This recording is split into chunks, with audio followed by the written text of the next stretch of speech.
More folks may trickle in. We've already got a wonderful crowd here.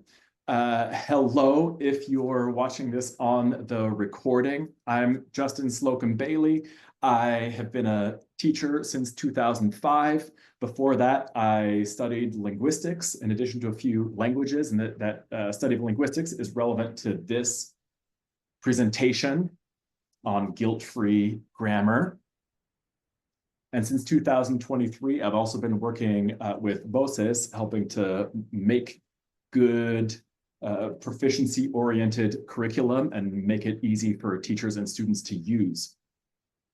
I will go ahead and dive right in, sharing my screen in one moment.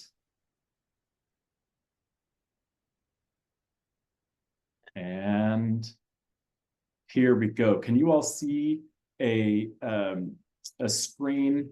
Thanks for that thumbs up, Brooke. Lovely, lovely, lovely. I'm going to see if I can also, this is sometimes tricky, but I'm going to see if I can also see the chat, and I can. Often I cannot while presenting, but I can right now. Lovely, lovely, lovely. And Kelsey, are you here? Could you, because I'm going to start focusing in a bit more on my content here, could you, if there is some technical issue or something else that comes up in the chat, if you can let me know so that I can focus in on the content again and on interacting with folks visually. I will check the chat every once in a while, especially if I ask for a question from there. But that'll be really helpful if you alert me, Kelsey.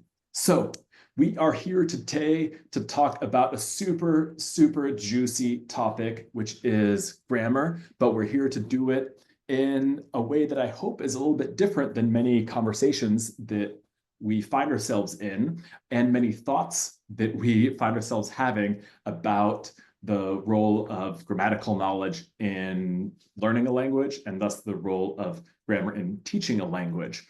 And you see my subtitle here, Tweaking a Tricky Conversation. How many people here, by show of hands, or with a yes or an I, or however you want to communicate assent in the chat, how many here have ever been involved in a tricky conversation, however you want to define that, about the role of grammar in learning or teaching a language? Okay, see hands raised from the folks whose screens are on. I hear a me with an exclamation mark. Yes, someone's anticipating having a tricky conversation at some point. I see lots of people using the hand raised feature for that as well. I've been in many a tricky conversation, and sometimes it's been tricky even though I try to have it not be tricky. And so this, the point of our conversation this evening is to give us some helpful ways of thinking about grammar, to give us some tools for talking helpfully with each other, with colleagues, with students, with whomever it may be, about grammar, and some really specific classroom applications as well of all the things that I will share. I want to say right off the bat, I mentioned that I do have a degree in linguistics, and during that time I focused on second language acquisition. That's the science of people learning languages, but I'm not a currently active research. I'm not a top-level expert. I do stay in touch, in close touch, and I'm good friends with a number of top-level experts whose help I directly request sometimes for these questions, and I try to keep up to a certain extent on research. But I don't want you to think that I'm preaching to you from a position of super high authority or something like that. I'm speaking as a colleague, someone who thinks and cares a lot about how language learning can happen and how we can improve it, and also someone who's had a role in a formal role for work of sitting in and watching lots of people in action in their classrooms. And so in addition to that awareness of research, I have developed a high awareness of what seems to be working for people in their classrooms. And so I'm sharing from that perspective as well. But it's not at all impossible that you or someone else might disagree with one or two of the things that I say. And that's totally fine. We're colleagues having a discussion here. On that note, I'll share all my materials as well. They'll be shared with you via email in case you want to follow up or dive deeper into some of the quotes that I share or any other claims that I make. And thank you for you all who, oh, Luz, I'm so glad that your sound's working now. Lovely. Thank you for you all who are continuing to check in as well. So let's dive in. give you a little bit of a heads up of what we've been doing today, or what we'll be doing today, let me give you a more explicit and detailed heads up. We're going to ever so briefly address the topic of guilt as it relates to this topic of grammar. We're going to talk about what people even mean by grammar so that we can make sure to be on the same page when we're having discussions about it.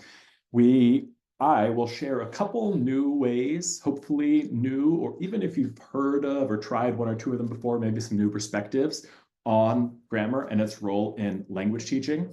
And last but not least, I'll share some practical strategies. Some of those may come out along the way anyway, but I'll look at those more formally at the end. So first, let's talk about guilt. I've put this big orange X through it because never have I found guilt to be a helpful factor in a conversation with another teacher or in growth as a teacher. I definitely have felt guilty sometimes. Maybe I've learned a new way of teaching that seems to work better. I felt guilt towards my past students that I taught before I learned what I know now. Anybody have that experience of like feeling bad towards the students that were in your class before you got better or before you learned a new thing? So that happens. That's just human. We can gradually get over that over the course of time. Who knows? Maybe we'll even have the chance to see some of those students and apologize if we feel we need to do that. But I'm guessing that, like me, most of you who have had those feelings, it's not like at the time you thought you were doing something bad, right? You're doing the best you can. And so we can abolish guilt in that sense. I also want to keep guilt out of this conversation and in general out of my conversations with people about practices, in this case, teaching practices, because again, it's rarely a good foundation. Like making people feel guilty about what they do is rarely a good foundation for change or for building up trust between people that could lead to helpful change. So that's what I mean. That's part of what I mean when I say guilt-free grammar is I want the conversation to be guilt-free. I also want us, as we go forward from tonight and as we do our teaching, to be able to do our teaching without guilt as well, because of some new things that we may know about how language works, how language learning works, so that when you put into practice some of the ideas from today, you can say, you know what, I feel great doing this task. I feel great taking this approach because it has a sound basis in research and practice, so I can confidently do that. So those are some of the things I mean by making the conversation and our practices guilt-free. So I hope it's clear from what I've already said. I hope it'll continue to be clear throughout the conversation. I'm not guilting anyone here or anyone who may be watching the video into being different or thinking that what they're doing is wrong and therefore they should feel bad and change. That's not what I want. I want joyful, peaceful interaction and growth among us as language teachers. So with that said, I'm going to take a sip of water and talk about what grammar even means. In the spirit of, as you'll see, of what I'm about to say, grammar doesn't just mean one thing. In fact, let's brainstorm really quickly. It doesn't have to be your personal definition of grammar, because I don't want to put that much pressure on you, but what are some things that you can think of that people mean when they're talking about grammar, right? Because there's lots of context. People talk about someone has bad grammar online, or people need to improve their grammar, or grammar is good for XYZ. Let's just throw out some of those things. I won't hold anyone to any of these opinions. These are things that maybe you've heard, things that you see out there. I see mechanics of language, and there are lots of specific things like word order, verb conjugation, punctuation, capitalization, subject-verb agreement is common examples, sentence structure, declensions, units that words use that unite words to make sense. There's all these ways that we can sum up grammar. And again, if we had a lot more thought and we could polish these, we'd all come up with something that we're maybe more happy with than we can come up here on the fly. I see just basic rules. I see mechanics of communication. I hear a prescriptive guide for clear communication, spelling, the parts. In this case, someone's given us an analogy, the parts of a car, as opposed to the action or the skill of how to drive it, and so on. So we can see even from this list right here, there's lots of different things that people might have in mind when they talk about grammar. And I've noticed in conversations, sometimes in conversations that I've had, sometimes ones that I've observed, is people are making different claims about what's important about grammar or why to use language a certain way, and emphasizing the importance of that. And they might not even be talking about the same.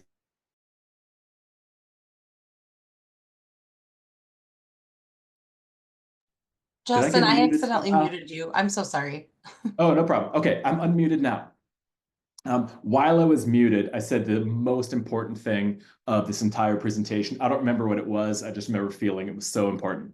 And I see folks are continuing to share some of their concepts for what grammar is. So I'm going to put out here, not as a correction of anyone's what anyone here is saying, but just as so we have some shared ideas we're working with. What are just a couple things that people often mean when they say grammar?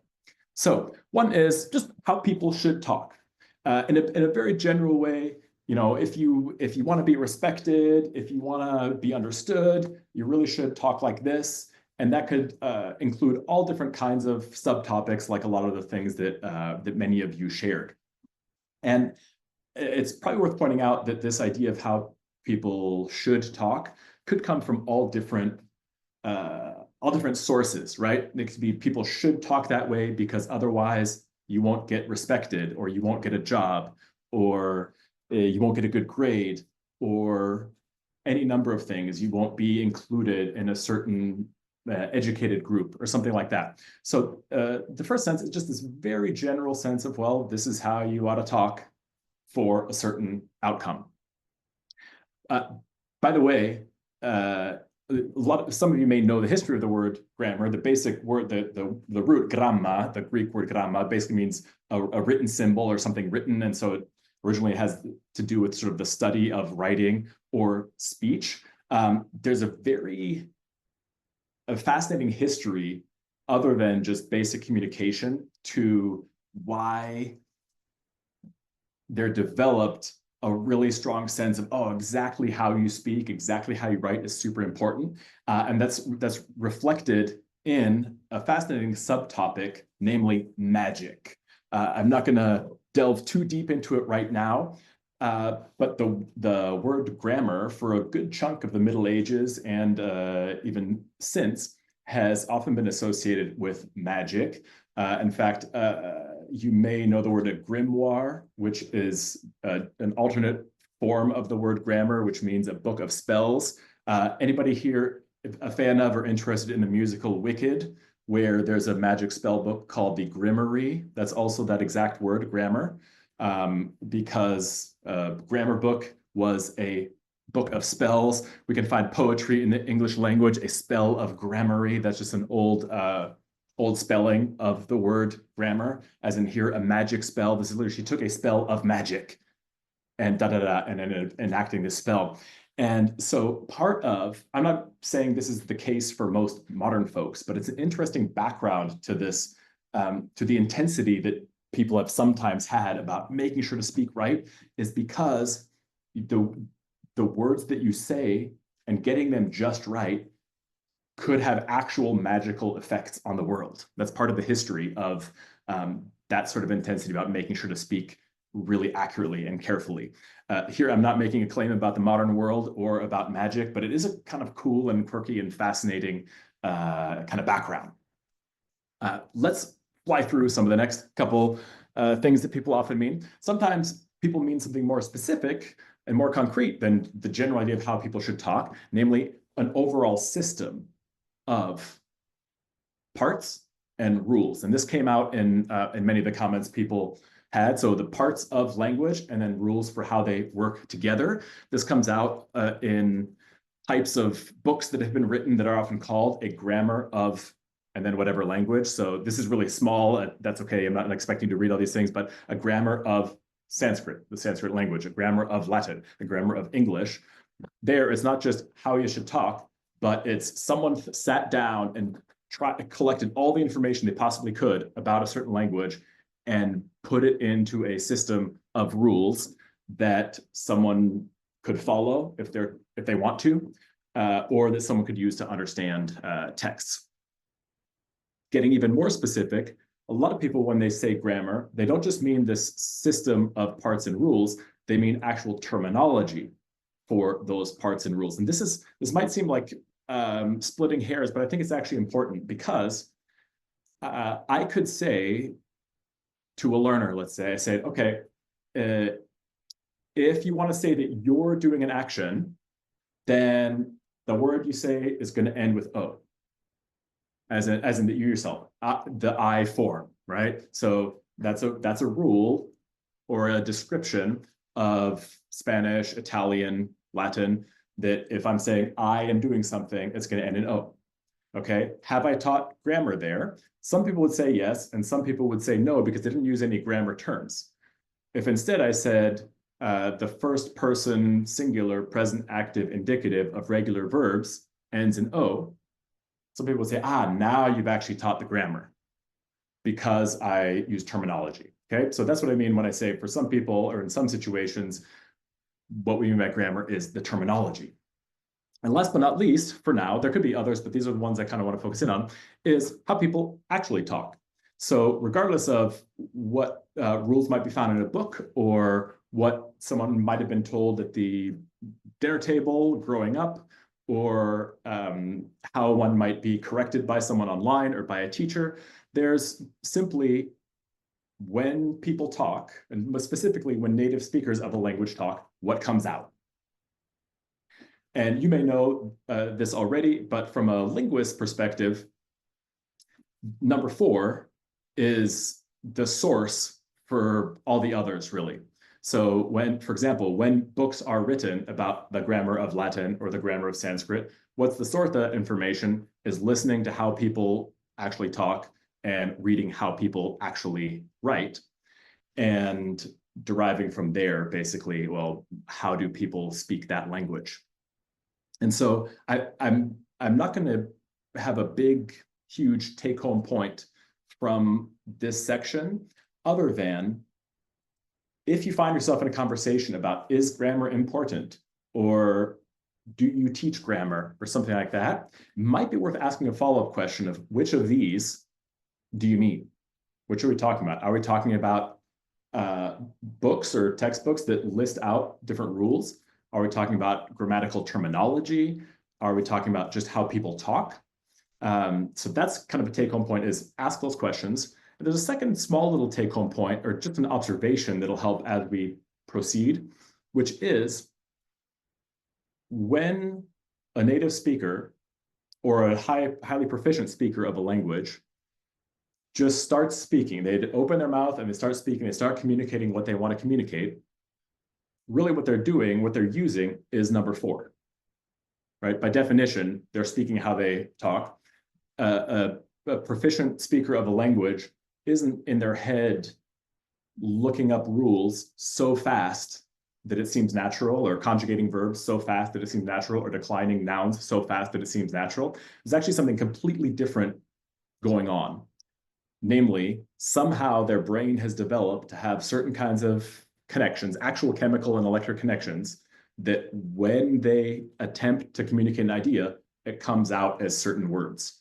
And it is worth keeping in mind that that truly comes from a mental system and mental connections that have gradually built up over time, over many, many years, not necessarily on the basis of rules, of written rules. And certainly when one is simply speaking, most of the time, maybe every once in a while, if you're not quite sure, you're saying something obscure, but most of the time, you're not accessing consciously some rules and then making sure to apply them really fast if you're a fairly high-level speaker. Okay, so that's kind of our quick overview. What does grammar even mean? What do people mean by it? Let's see if we can delve into the second part of the agenda that I said, which is some new lenses, not undoing all of this, but giving us, especially for the purpose of teaching, some possible new lenses for looking at grammar, some helpful lenses. Some of these, especially if you have any background in linguistics or second language acquisition may be familiar to you, because I've tried to make sure not to include really controversial information in here, or like super cutting edge, not, a lot of linguists still disagree about this, that type of information, because that's not as helpful for us if we want to confidently and guilt-free proceed in our classes. We want mainly, okay, what are things that linguists really agree about the role of explicit grammatical knowledge for learning and teaching a language. So let's dive into that. Here's the first lens. You can see my little magnifying glasses. That means we've moved on to the section for lenses for looking at language, and specifically looking at the role of explicit knowledge about the language, such as grammatical knowledge, in proficiency in the language and developing proficiency. And there's a helpful concept that both psychologists and linguists use for making sense of this, and it's called the interface. And what the interface question is asking is, how much does explicit linguistic knowledge, so knowledge about language, such as grammar rules, how much does that impact a person's ability to speak, a person's ability to write in real time? It's called the interface because the idea is that you have a person's speaking ability, and then you have explicit grammar knowledge. How much of that can actually get in there and have a positive effect on proficiency? And there's three main positions here, and I'm going to illustrate them for us with coffee. Okay, so if you have a cup of coffee, and the coffee is a person's language system in their brain, their ability to use language, and the cream here is going to represent knowledge about language, explicit information about the language that could be added by some type of teaching or learning. There's three main positions here. The first one is called the strong interface. The idea is you pour that knowledge in, or people develop some kind of explicit linguistic knowledge, and it mixes right in, just like the cream in the coffee. It mixes in, it suffuses it, it blends, and it has that full effect. It fully affects a person's ability to communicate, or a person's proficiency in the language. It's called the strong interface because there's a super strong connection, a super strong mingling between that explicit knowledge about language, such as textbook grammar rules, for example, and actual ability to communicate, which is represented by the coffee. On the other end, you have what's called the no interface position, which is like if you tried to pour that cream in and someone had stuck a barrier, a total gap in between, and you can pour it in, and that knowledge will exist, and the ability to use language will exist, but it's completely separate. So no matter how much explicit knowledge of textbook rules, you name it, gets poured in, it stays completely separate, doesn't actually have that direct impact on actually speaking more fluently, writing more fluently, understanding more fluently. That's, of course, the other end of the spectrum, right? That's called the no interface position. And of course, there is an in-between position, which is called the weak interface, which is, yeah, it can have some effect, but it's like pouring cream through a filter, right? I know no one would do this. I just did this for the illustration. And yes, those are my hands in there. And in fact, I'm holding the same mug. I have water in it, but this is the same mug that I used to take these pictures, to make this illustration. I thought about doing it live right here, but I didn't think that the camera situation would work out and all that. So again, here in the middle, we have the weak interface, which is, yeah, you can put in some of that knowledge. A student can memorize rules, or we can teach, even if we teach them really, really well, we can teach these grammar rules, but they'll only trickle through a little bit to a student's actual ability to use the language in real time. So we have here, again, strong interface, no interface, and weak interface. Now, just out of curiosity, if we go by, I'm not asking here now about your own personal experience necessarily. I'm asking, what's your guess for the linguists that have written about this question? It's both linguists and psychologists, because psychologists have asked this question more generally as well, for how much explicit knowledge about anything can impact skill in some area. But then linguists have asked it specifically and explored it in studies for explicit knowledge about language, such as grammar rules. How much does that actually translate into ability in real time to use the language? Which of these three positions do you think is most common among researchers. Catherine says, I'm guessing the weak interface. Catherine says that she finds for herself personally, and that's good to be able to distinguish. Lots of people say weak, lots of people say two, right? It's probably like a smart guess that the weak interface, because it seems like it's not too extreme, and often less extreme positions are more likely to be true. In this case, you're right. Sorry, I have these relabeled here for us: no interface, weak interface, strong interface. You're absolutely right that by far, it's not even remotely close. By far, the most common position is the weak interface position. In other words, that some grammatical knowledge can help, and it can actually influence a person's ability to speak. Not a ton, but some. I do have a couple sort of caveats or points that I find interesting about this, both as just someone who's curious about language, but also as a teacher. The first is this, which is that I gave each of those, in this previous view, I gave each of those positions 1/3 of the space. And it's not only that the middle position, the weak interface, is the largest group, as in the largest group of linguists that hold to it. And by the way, that's not just my opinion. There have been actual articles analyzing the opinions of all the linguists out there and putting them in lists of these are the weak interface linguists, these are the strong interface linguists, and so on. So, and I'll share that link if you're curious. So it's not just that this is the largest group, it's that they're skewed really far to this side. I don't know if you can see the richer purple here towards the left. What I mean is that on this question of how much does explicit linguistic knowledge impact proficiency, basically no one says that it, among linguists, says that it's super, super, super strong impact. Basically no one. Some people, including some famous people, but not very many, say that it has no impact.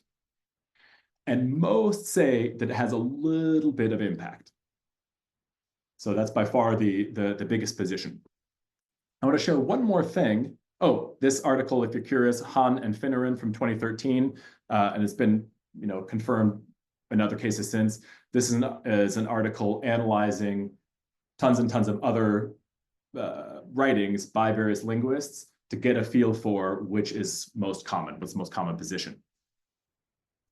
Now, here's I'm going to go back here for a moment, which is, I found it eye-opening to read what the few linguists who are in this a lot position. Does my orange cursor show up on your screen when I wave it around here?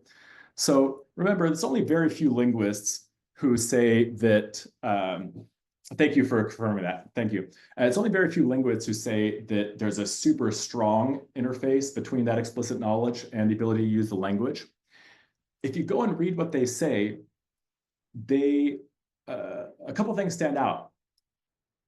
They'll say things like, I hold to the strong interface position, but only for some learners in some situations with some elements of language. In other words, to my knowledge, and I'm happy to be corrected on this, to my knowledge, there is no linguist on the planet who thinks that for most aspects of a language, you can learn them by explicit instruction. So if you've heard, for example, of the importance of comprehensible input, okay? People over here on the no interface, they'll say it's all comprehensible input, 100%. The people over here on the very strong interface, they aren't saying comprehensible input isn't important. They're saying, oh, comprehensible input is probably only 80%. Okay, so even this view of very strong interface between explicit grammar knowledge and proficiency are saying it only applies sometimes. Most of the time, most of growth in proficiency is going to be coming from exposure to comprehensible input and interaction, actual use of the language. Which brings me to one last point I want to make here that I find extremely freeing, and we can think for ourselves about how much it applies to our specific situations. But I want you to think about this quote ever so briefly right here. Explicit linguistic knowledge is necessary for reaching a high level of proficiency. And you might be surprised who this quote is by. It's this.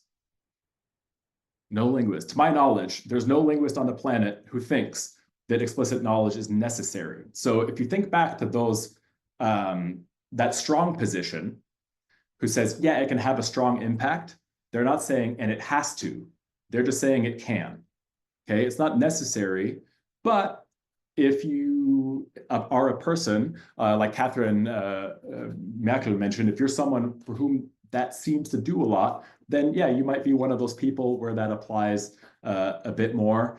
However, we don't know that, well, I should say it's actually easy to establish that it's not necessary because there are millions of people on the planet who have reached a high level of proficiency without explicit instruction, for example. So that's just an aside that is rarely going to apply to our students, like that we're going to give no explicit instruction or something like that. So let's move on, get a bit more practical now as far as actual classroom practices with one more lens for looking at grammar. And then we'll look at some classroom practices for different degrees of bringing in explicit knowledge depending on what the needs for our situation are.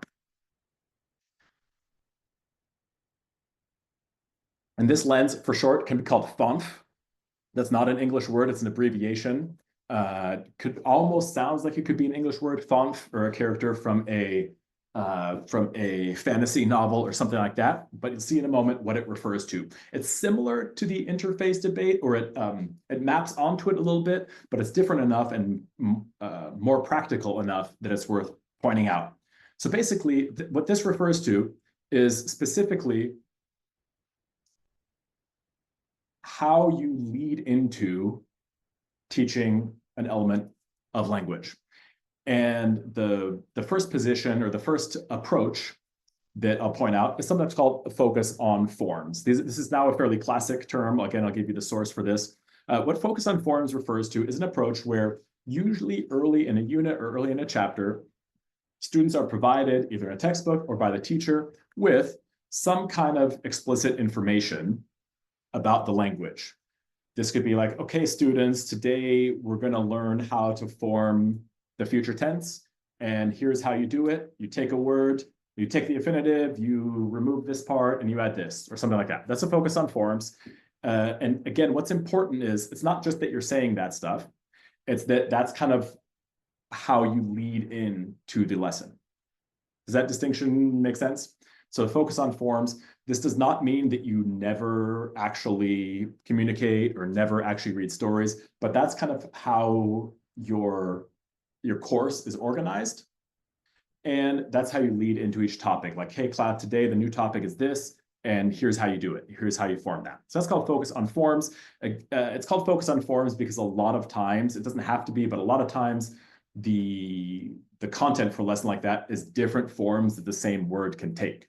If you think, for example, about the conjugation of verbs, that's different forms of the same word, or declension of nouns, different forms of the same word, or formation of adjective or adverbs, that's different form of the same word. And that's why I focus on forms. Another way that you could focus on language is kind of the opposite of the spectrum, which is focus on meaning, only on meaning, without explanation. You might do that by maybe narrating a story where students can see what's happening, and they're getting a narration, and in their brains they're trying to kind of piece together, oh, if this is what's happening on my screen and these are the words, then this must mean that. Another example of this might be TPR, total physical response. If you're saying, I don't know, stand up, and you're doing this motion that students are supposed to stand up, and so there's this kind of fairly direct connection between the language and the meaning, but there's no explanation added in of why that ending means what it does or something like that. That would be this extreme of focus on meaning. I can tell you that in my experience in a classroom, hardly anyone does that, right? A true focus on meaning where you literally never explain anything, never show anyone explicitly a certain ending or how to make something plural. Extremely rare, but that possibility exists. And there are people out there in the real world, maybe someone who finds himself in another country and they just need to survive, who learn via a pure focus on meaning. Tends to take a long time and kind of require that full immersion. And so, of course, just like before with the interface, there's kind of a middle ground, which is confusingly, in my opinion, called focus on form. I think it's confusing because it's so similar to focus on forms. Oh, thank you, Kelsey. Luz is asking if sentence stems could be a focus on form topic. So hold that question for just a moment. It's an excellent question. I think it'll come out a bit more in what I'm about to share, or what I go on to share. Just to tie these options together, a focus on form, this third option with no S, focus on form as opposed to focus on forms, is technically, and if you read about this, it's actually a subcategory of focus on meaning, where you do begin and mainly give attention to content, whether that's a story, whether it's an article, whether it's a song, whether it's an interaction. And then you bring in every once in a while, when it's necessary for clarity, you bring in explicit information. And yeah, so Luz is emphasizing this idea of focusing on form. And Luz, I'm not sure if you're referring to form or forms there, but the idea specifically with focus on form with no S is precisely what you're saying of getting into communication. So the attempt to understand language or the attempt to communicate or interact, getting into that. And then when people need it because they're not quite understanding or because they want to say something that they don't know how to say yet, then provide that explicit information. That would be considered a focus on form.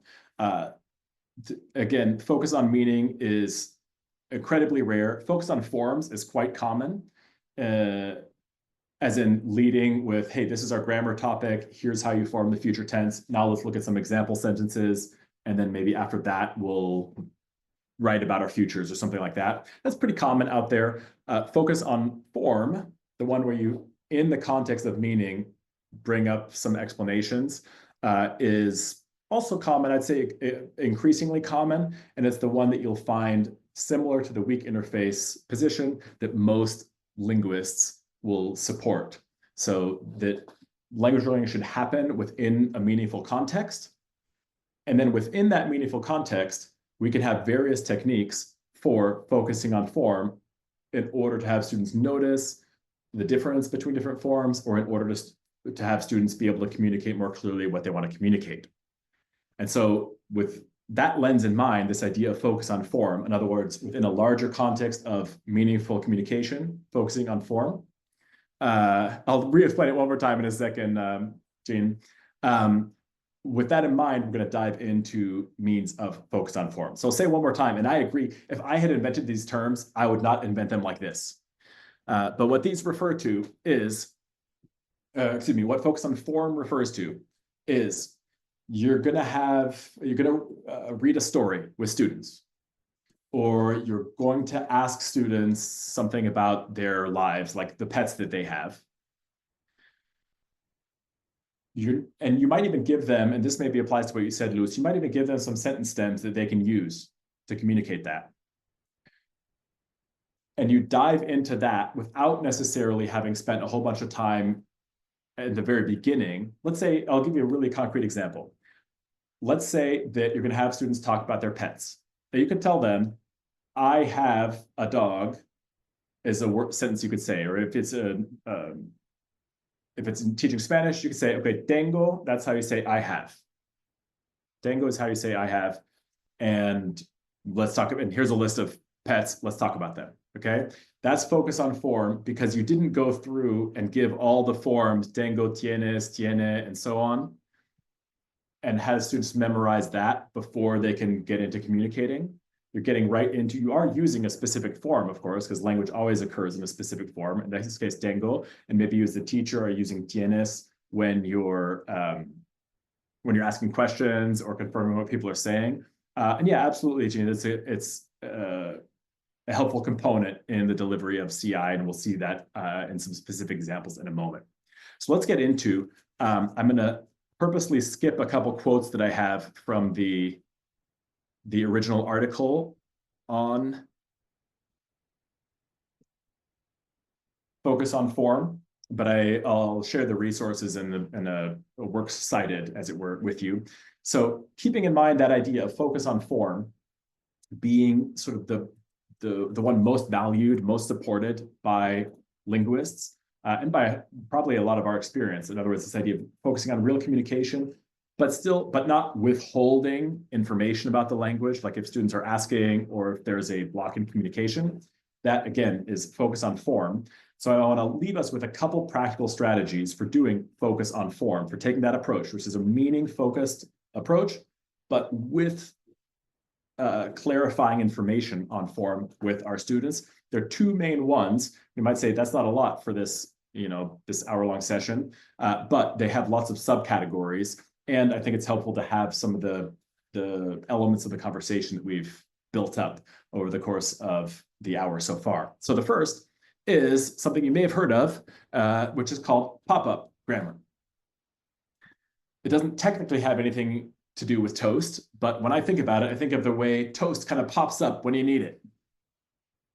You have to do a little planning to get it ready to pop up. I won't try to extend the language teaching metaphor too far like that. But the idea with pop-up grammar is it's a very specific skill with a couple different applications, actually with a wide variety of applications in language classes. So I'll give you several examples after I give you a definition.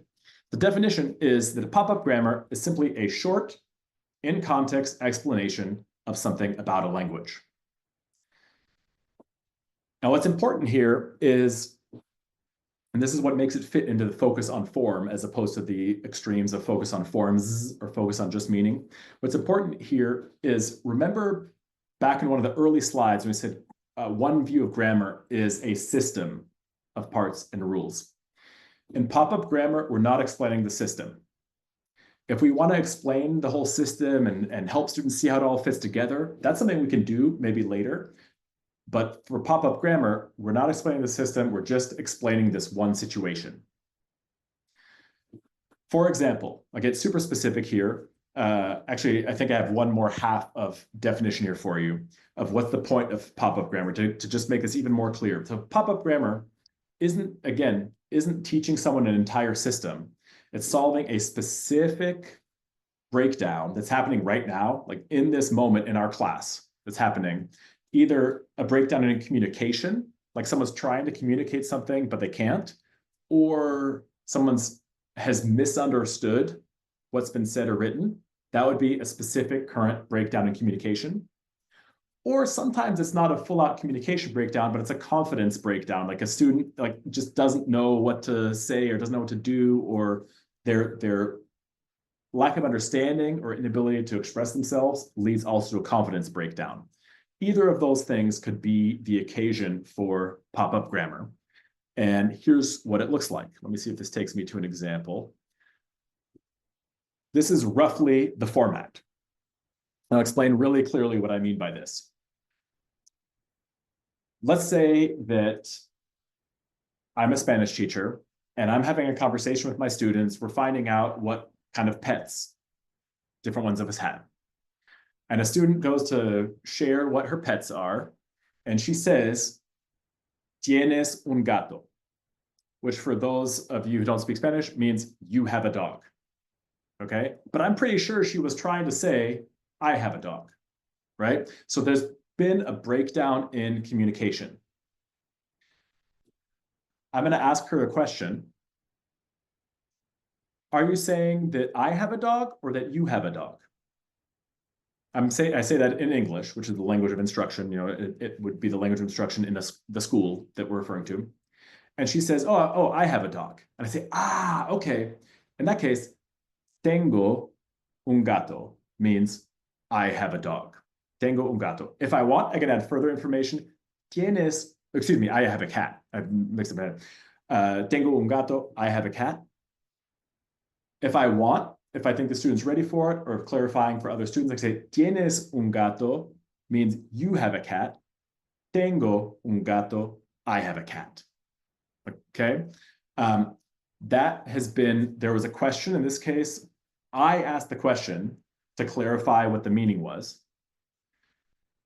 Then I found out what the student was trying to say. I gave a quick explanation. And again, the explanation was not the entire system. I didn't say the first person singular present active indicative of tener is tengo. And I didn't explain anything about how it's one of those verbs that gets a G put in the first person and so on. I just said, tengo un gato is I have a cat. Then there's an optional way that you can reinforce it. And this is a really powerful technique. You don't have to do it. This is why I say it's optional. This is why I put it in parentheses here. But you can reinforce by saying, okay, if tengo un gato is I have a cat, how do you think you would say I have a dog? Let's say I already know the word dog, okay? I have a dog.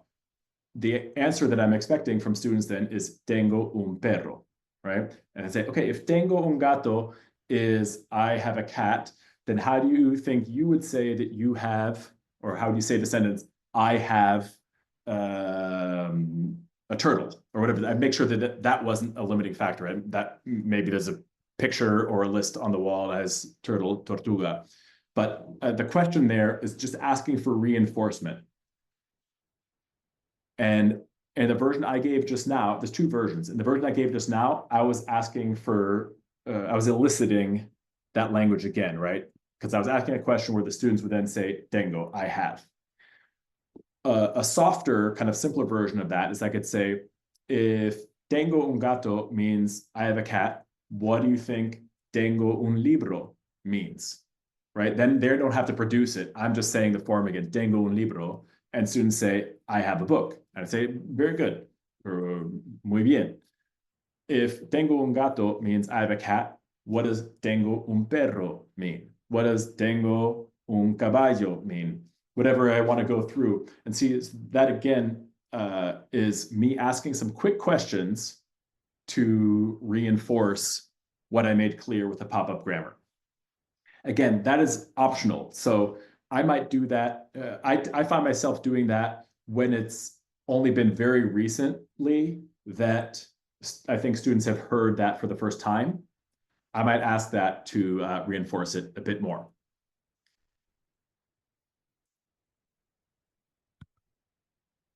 One last comment or tip on pop-up grammar. The example that I gave just now was in an oral interpersonal communication. And it's helpful to be able to do a quick pop-up grammar lesson like that when there is that breakdown in communication. By the way, that first question there could also come from a student. Like maybe the student wants to say something and she asks, wait, how do I say I have? Same thing, I could say, tengo, I have. So in that case, the question was from a student. That was definitely a specific current breakdown in communication because she didn't know. She wanted to ask, how do I say that? So that's another version of question in there.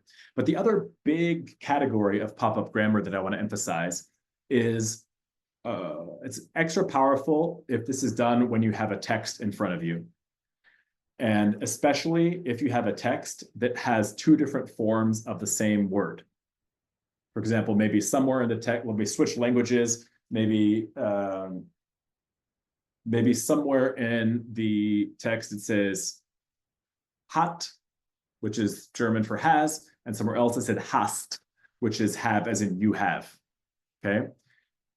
What's great about doing pop-up grammar when there's a text there is the question that you're asking for the pop-up grammar can have the format, why does it say hat here, but hast here? That format, why does it say X here, but Y there? Why does it say X here, but Y there? Is super powerful, I found. And that's not my idea. I got that idea from a master teacher, a mentor teacher. Is a great place for that pop-up grammar is when multiple forms of the same word appear in the same paragraph of the same section. And you can have students really notice, I see, here's what's different about this time versus this time. Sometimes it's super explicit, like in that German example, there would be a subject before that verb. And so it's easy to say, well, there's a du, which means you, du before hast. And so it's you. In other situations, it might not be as explicit. There might be a plural versus a singular with nothing else, say, not without a number, for example, and it's not as explicit, but that's a great place where you can do pop-up grammar. Now, my preference or my ideal, if you want to stay really true to that focus on forms approach, and if you sort of buy into the weak interface, is that you really would wait. We would really wait for there be that breakdown in communication and then explain. However, it's okay to hedge our bets as well, or to make extra sure, like even if a student didn't ask, or even if we don't think there's for sure been a breakdown in communication, we can still kind of do some formative assessment by saying, class, quick quiz. Whether we don't have to say quick quiz, but we say quick quiz. Why does it say hot here and hast there? So that's pop-up grammar, kind of a twist on pop-up grammar. In other words, I chose to include that little lesson, even though no one asked. I've done that less and less because I find that the best time to teach something is when someone wants to know or when someone needs to know. However, over the years, and you've probably had this as well, over the years, you start to get a sense for what are the things that students notice, what are the things they don't notice, what are the things they're going to really need, or what are the things, maybe I know in the next paragraph or in the song we're about to listen to, it's going to be really important for them to realize the difference between these two forms. Maybe then I'll take the opportunity and do a pop-up grammar, even though there wasn't a breakdown beforehand, if that makes sense. So let's go in. I want to share really quickly, and timing should be perfect for this, really quickly, one last practical strategy. And this may satisfy you a bit more if you do want to take a more kind of formal upfront approach to teaching different forms of a language. This could be a good bet for you, this next one. So I'll share that, and then I'll leave us with kind of a closing thought. So the second practical strategy is something it's technically called concept attainment. That's the name of the strategy in education. I don't like that term because it's complicated and doesn't tell you what it is. So I just call it sorting. And I'll tell you what I mean by this. This is one that I lucked out to kind of on the fly, maybe 15 or 20 years ago, to try myself. And I used to use this for those of you who are curious, who teach a language with a present subjunctive. I kind of said, hey, maybe I'll try doing this thing for present subjunctive. And then later on, I found out that it has a name. I don't even know if it had a name back then, this technique. But it's very simple. You simply make two columns. You can project this. You can draw it on the board. You can have give students a sheet that has these two columns, or you can tell students to draw on their paper these two columns. And then without any explanation at first, you simply start saying, in the following format, you say a target language form, and then you say is A. Then you say another target language form, and you say is B. I'll do this with an English example, and we'll see if you can follow.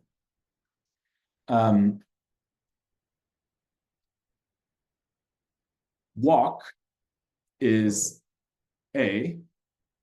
Walked is B. Bake is A. Baked is B.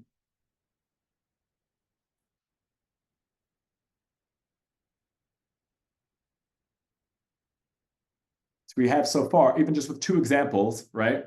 We can tell, because we know English, okay, it's past tense. Now, what you would do is you just, because you would think of them in advance, you would have a little list and you would do maybe 5 or 6 of them, 5 or 6 for each category. You could do it the way I did, where you did literally the same word in one form and in another word, or they could be different words, like different verbs, but still showing the same pattern.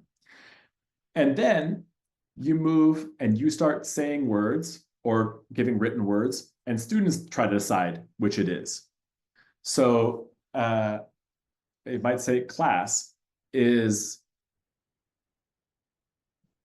faked, F-A-K-E-D, is faked A or B.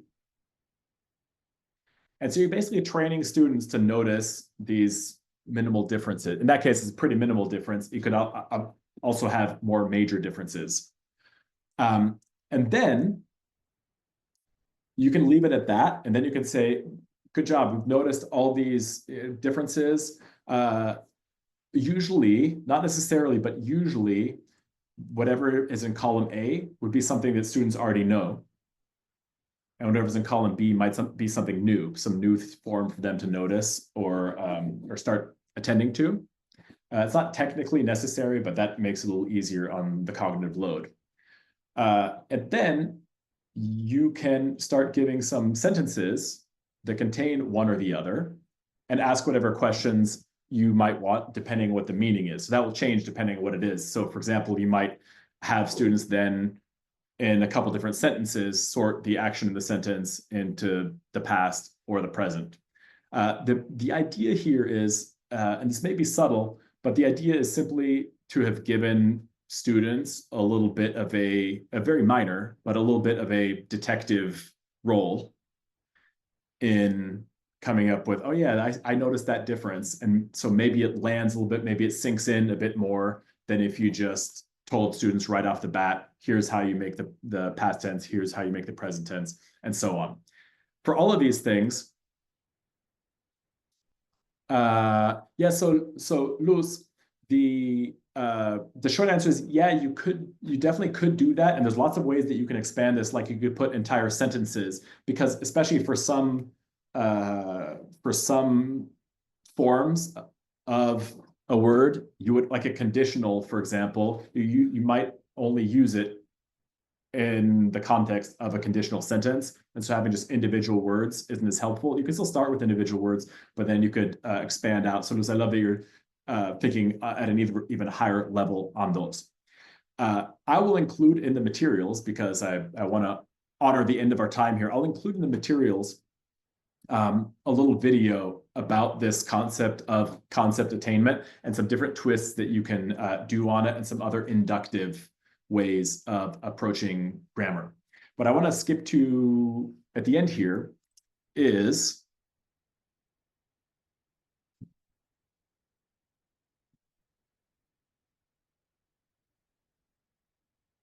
a final pair of questions. The one is, what if my school or my curriculum or whatever it may be requires me to teach, let's say, explicit grammar terminology? Or to be honest, what if I just still want to? Like, hey, okay, I get, here's what linguists say, but I still want to, either because that's a personal belief or my preference. What if I want to? I have a couple suggestions for that.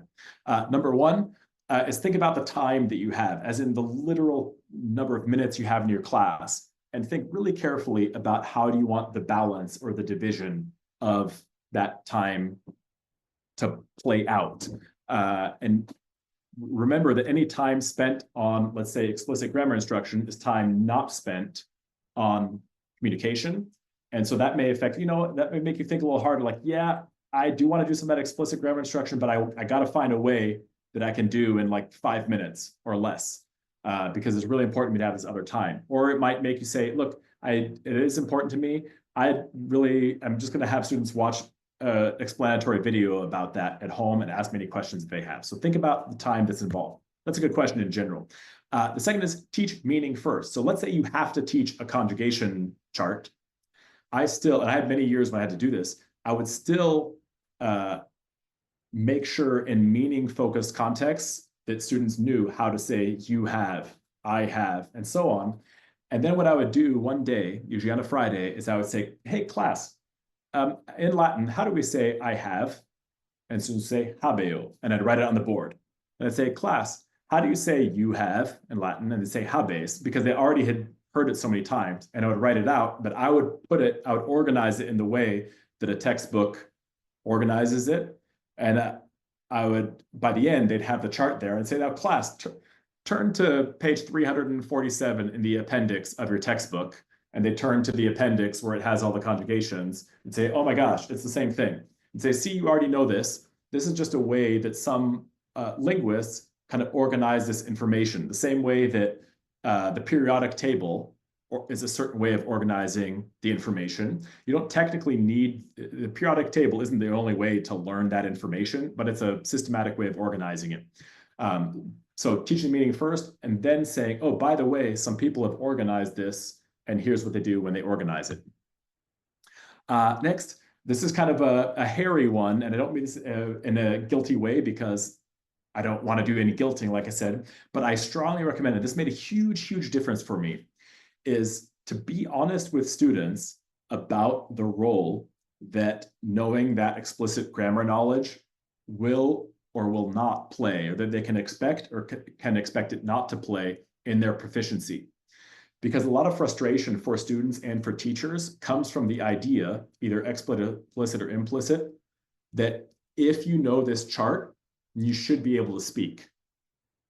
Or if you know this chart, you should be able to understand what people are saying. And the balance of the research being that it's not that direct. It doesn't just go straight from, you know, the chart, therefore you can speak. Is let's be honest with you and say, hey, it's important to me, or it's important to your next teacher, or it's important to this exam that you know this chart. That's kind of a separate type of knowledge from building up your communicative proficiency, but we're going to do both. It's okay to have both of those as a priority. I just find it helpful to have students realize, okay, right now we're working on the explicit knowledge. This might help you on a certain type of test. It might even help you edit your own writing. Most of your fluency in the language in real time is going to come from input and interaction. And last but not least, I'm going to skip this one, but this relates basically to being careful in your grading, whether you're grading proficiency in a given moment or whether you're grading explicit grammatical knowledge. We got to wrap up. I'll just give you these reflection questions, which is if there's a new idea that I've kind of thrown at you today that you want to keep thinking about, and what's a realistic next step for you. In other words, maybe it's realistic for you tomorrow to start doing some pop-up grammar. Maybe it's realistic for you to think about in your next unit, you know, it's not realistic to do it for this unit, but in your next unit, you're going to see if you can front load some of those meaningful conversations and texts and just do focus on form. And then later on, have students put together the chart. So whatever it might be for you personally, based on the current nature of your teaching and your teaching situation, what might be a realistic next step for you. I mentioned at the beginning that since 2023, I work with Moses Digital making curriculum, and that's basically what it is. It's a set of curricula in several languages that take seriously a lot of the ideas that I've been sharing today. In other words, take seriously this real focus on meaning, focus on stories, focus on interaction, and just gradually along the way, helping students understand more explicit knowledge about the language, which are things that we provide the materials for as well, but we really are sort of meaning forward. And it all happens online where students can access it anywhere. You can edit it however you want. I was sharing that with Alexandra early today.